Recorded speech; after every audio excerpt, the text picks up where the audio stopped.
Bonjour, j'avais envie de vous parler du taux vibratoire et comment élever son taux vibratoire.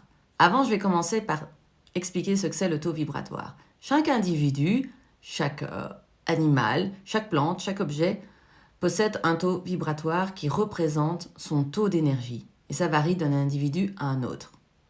Pour comprendre ce que c'est l'énergie, si on part que toute substance matérielle, vivante ou non, est constituée d'atomes, composé d'électrons et d'un noyau qui porte une charge électrique.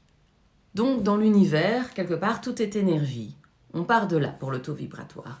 Alors quand un taux vibratoire est élevé, on est plein d'énergie, plein d'entrain, on peut conquérir le monde. À l'inverse, si le taux est trop faible, on est sujet à avoir beaucoup plus difficile à pouvoir réaliser ce qu'on veut faire. On va être complètement flagada, manque d'énergie, des idées négatives, ou plutôt des pensées négatives, voilà, et ça va entraîner vers une descente d'énergie.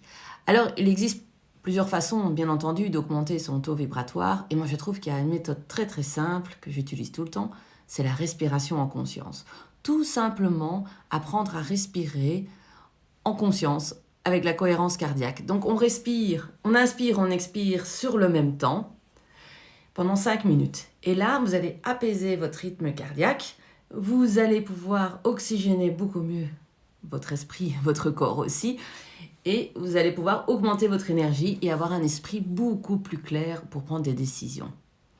Alors, bien entendu, il y a aussi les balades dans la nature. Rien de tel, hein. Vous allez vous promener dans les bois, dans la nature, le ressourcement avec la nature, ça fait augmenter votre taux vibratoire. Le sport aussi, certains sports aussi, bien entendu. La méditation, le yoga, voilà, c'est des choses aussi qui rentrent dans l'augmentation du taux vibratoire. On peut aussi utiliser en radiesthésie des techniques avec son pendule pour augmenter son taux vibratoire. Ou même pour tester aussi de quoi on a besoin justement pour augmenter son taux vibratoire. Parce que d'un jour à l'autre, ce n'est pas les mêmes indications. On n'a pas toujours besoin des mêmes choses.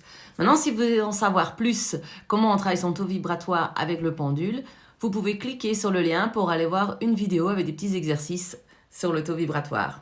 À très bientôt!